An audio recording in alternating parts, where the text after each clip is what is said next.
ہم اس جگہ پہ جو جمع ہوئے ہیں وہ صرف پاکستانیوں کی حیثیت سے نہیں، سینیٹرز کی حیثیت سے نہیں، میرا خیال ہے کہ جمہوریت کے محافظوں کی حیثیت سے کھڑے ہوئے ہیں، کیونکہ جناب چیئرمین ایک بہت بڑا جرم ہوا ہے جس نے ملک کی بنیادیں ہلا دی ہیں۔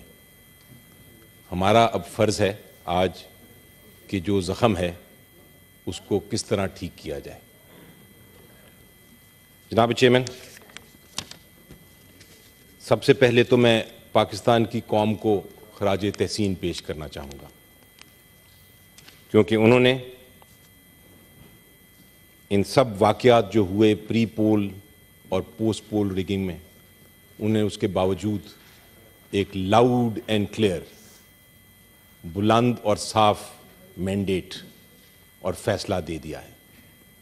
چاہے کوئی مانے یا نہ مانے، وہ فیصلہ انہوں نے امید اور جمہوریت کے حق میں دیا ہے۔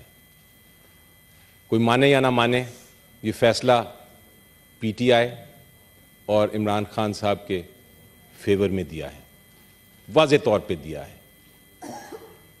آپ اگر پری پول ریگنگ کی بات کرتے ہیں اور پوسٹ پول ریگنگ کی بات کرتے ہیں تو لوگوں کے سامنے بڑی مشکلات تھیں، لیکن پاکستان کے نوجوانوں نے ایک انقلاب لے آئے ہیں۔ It is a revolution sir, it is a revolution of hope and in favour of democracy. Pre poll rigging کیا ہو رہا تھا سب کو پتہ ہے۔ ایک جماعت کو ٹارگٹ کیا گیا، لوگوں کو ہراساں کیا گیا، ان میں خوف پیدا کیا گیا اس امید سے کہ شاید وہ ووٹ کرنے نہیں آئیں گے۔ پی ٹی آئی کے جو لیڈرز تھے ان کو اریسٹ کیا گیا، سب کو معلوم ہے، کوئی چھپی بات نہیں۔ ایک مقدمے سے نکلتے تھے تو دوسرے مقدمے میں ان کو اریسٹ کر لیا جاتا تھا۔ جب الیکشن کیمپین شروع ہوئی، سپریم کورٹ آف پاکستان نے اناؤنس کیا کہ 8 فروری کو الیکشن ہوں گے، تب سے لے کے الیکشن ڈے تک ایک بھی جلسہ نہیں کرنے دیا پی ٹی آئی کو۔ جب پی ٹی آئی کے کینڈیڈیٹس باہر نکلنے کی کوشش کرتے تھے، لوگوں کے ساتھ، عوام کے ساتھ ملاقات کرنے کی کوشش کرتے تھے تو ان کے گھروں میں ریڈز ہو جاتے تھے، ان کو نامینیشن پیپرز فائل نہیں کرنے دیے گئے۔ میں اپنی جو دوسری جماعتیں ہیں ان کو اگر ان کی اس پچھلے 30 دن کی تاریخ دیکھوں تو بڑے بڑے جلسے کیے ان سب نے۔ ایک طرف جلسہ ہو رہا ہوتا تھا ایک اپوننٹ پولیٹیکل پارٹی کا، تو دوسری طرف سیکشن 144 لگ جاتا تھا کہ پی ٹی آئی کا جلسہ نہ ہو۔ یہ تھی پری پول ریگنگ۔ اور پھر سب سے بڑا جو ظلم، سب سے بڑا جو گناہ، سب سے بڑا جو زخم جمہوریت کو ڈالا گیا، وہ الیکشن سے کچھ دیر پہلے پی ٹی آئی کا سمبل لے لیا گیا۔ پی ٹی آئی کا سمبل جو لیا گیا اس کا مقصد یہ تھا کہ لوگ کنفیوز ہو جائے، پبلک، عوام جو ہے پی ٹی آئی کو ووٹ نہ کر سکے۔ لیکن اصل میں یہ عوام کی جو بنیادی حق تھا وہ ان سے چھینا گیا۔ اور میرا خیال ہے میرے جو ساتھی ہیں پیپلز پارٹی والے، ان کو یاد ہوگا کہ ایک جب قانون پاس کیا گیا تھا اور اس قانون میں یہ کہا گیا تھا کہ ایک پولیٹیکل پارٹی جو سیاسی جماعت ہے وہ سمبل اس کو نہیں ملے گا، تو محترمہ بے نظیر بھٹو شہید نے ایک کیس فائل کیا جو ہماری جورسڈکشن کا ایک بڑا فیمس کیس ہے، بڑا مشہور کیس ہے، اور اس میں پورا سپریم کورٹ بیٹھا، سارے جج صاحب بیٹھے، اور انہوں نے کہا کہ سمبل جو ہے یہ کسی سیاسی جماعت کا حق نہیں، یہ لوگوں کا، یہ عوام کا ایک بنیادی حق ہے آرٹیکل 17 کے تحت، اور یہ کسی صورت میں نہیں چھینا جا سکتا۔ لیکن بہرحال وہ چھینا گیا، سپریم کورٹ آف پاکستان نے ججمنٹ دے دی، 3 ممبر بینچ بیٹھا، اور انہوں نے وہ جو 17 ممبر بینچ کی بے نظیر بھٹو ججمنٹ تھی اس کو ذکر بھی نہیں کیا۔ میری نظر میں یہ فیصلہ بالکل غلط ہے، اور اگر کسی نے اصل فیصلہ، درست فیصلہ دیکھنا ہے تو میں پشاور ہائی کورٹ کے جو 2 جج صاحبان تھے ان کے فیصلے کا ذکر کروں گا. وہ پشاور ہائی کورٹ کے 2 جج صاحبان جو تھے ان کو خراج تحسین ہمیں پیش کرنی چاہیے. انہوں نے سمپل ایک بات کی, انہوں نے کہا یہ سمبل جو ہے یہ کسی بھی جماعت سے نہیں لیا جا سکتا, پی ٹی آئی چھوڑ دیں, کسی جماعت سے نہیں لیا جا سکتا, کیونکہ ہمارے لوگ سمبل کے بیسس پہ ووٹ کرتے ہیں. الیکشن سے ہفتہ پہلے ایک اور کوشش کی گئی, اور وہ کوشش تھی کہ 3 مقدمات میں عمران خان صاحب کو سزا دے دی گئی. پی ٹی آئی کے فاؤنڈر ممبر کو سزا دے دی گئی تاکہ وہ نااہل ہو جائیں اور لوگ جو ہیں وہ اتنے پریشان ہو جائیں کہ وہ ووٹ کرنے ہی نہ آئیں. 30 دن میں 3 کیسوں کا فیصلہ ہوا, اور یہ کلاسک اگزامپل ہے, یہ کلاسک مثال ہے مس ٹرائل کی, انفیئر ٹرائل کی.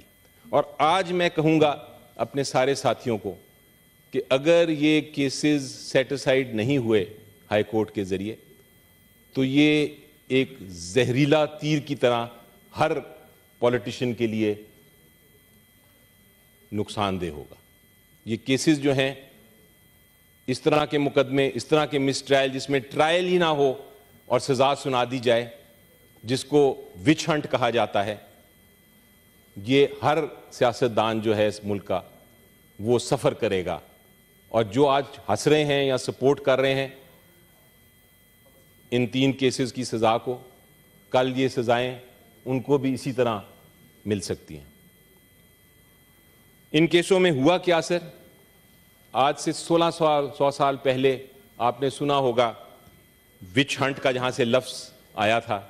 1600 سال پہلے عورتوں کو پکڑ کے کہہ دیتے تھے کہ یہ ڈینے ہیں, ان کو سزا دے دو. اس کو وہاں سے وچ ہنٹ کا لفظ پیدا ہوا کہ ٹرائل کے بغیر سزا دینا. یہ تینوں کیسز ٹرائل کے بغیر سزا دی گئی.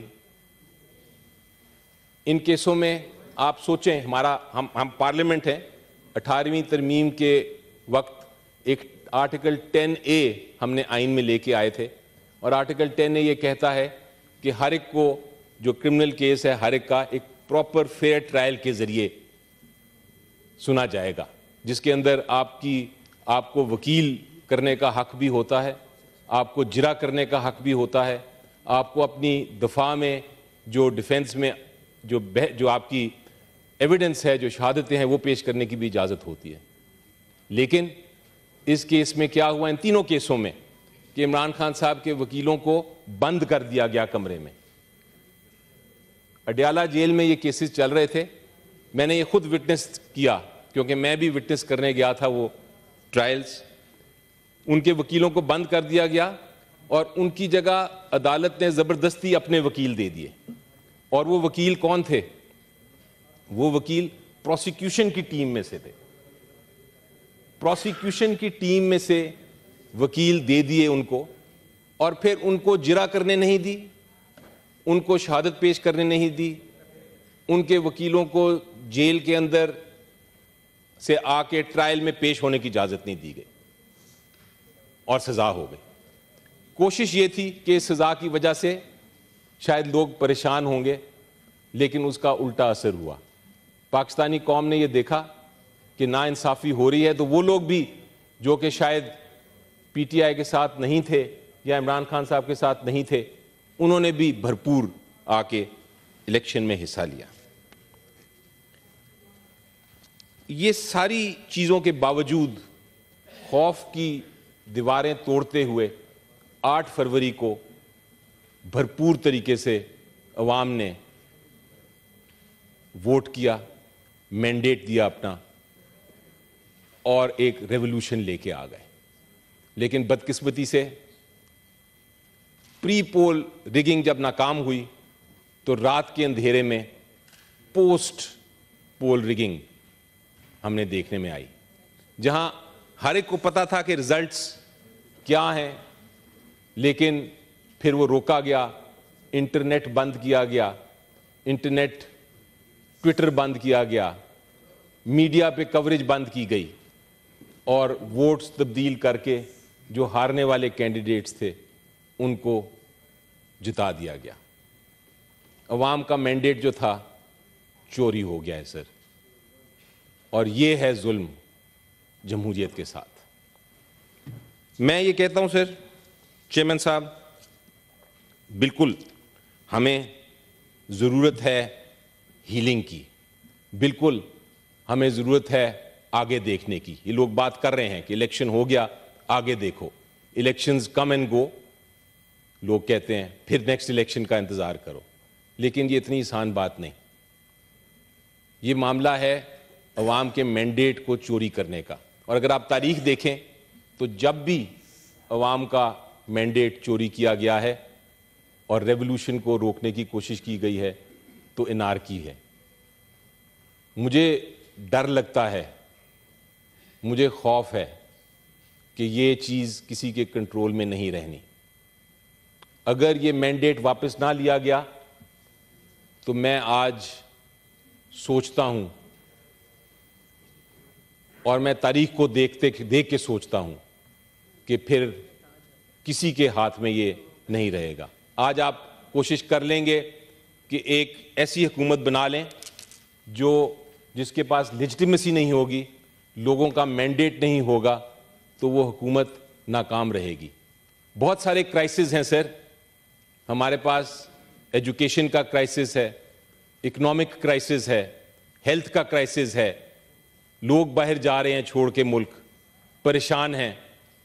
یہ سارے کرائسس صرف اور صرف وہ لیڈرشپ ان کو حل کر سکتی ہے جن کے پیچھے عوام کا مینڈیٹ ہو، جن کے پیچھے لیجٹیمیسی ہو۔ اگر لیجٹیمیسی نہیں ہوگی جناب چیئرمین تو یہ معاملات حل نہیں ہو سکیں گے۔ کیوں نہیں، میں کہتا ہوں کیوں نہیں، جو عوام نے مینڈیٹ جس کو دیا ہے بنانے دیں اس کو حکومت، آنے دیں اس کو، چلانے دیں، اس کے پیچھے لوگوں کا اعتماد ہوگا، اور اگر یہ اعتماد نہیں ہوگا تو سب کچھ فیل ہو جائے گا۔ میں کہتا ہوں سر آج ہی ریزولوشن پاس کریں، آج ہی ہم سب مل کے، کیونکہ ہم محافظ ہیں جمہوریت کے، آج ہی ہم کہتے ہیں الیکشن کمیشن کو بلائیں، ادھر سامنے بلائیں، اور ان کو کہیں کہ جو مینڈیٹ ہے جو چوری کیا گیا وہ واپس کریں۔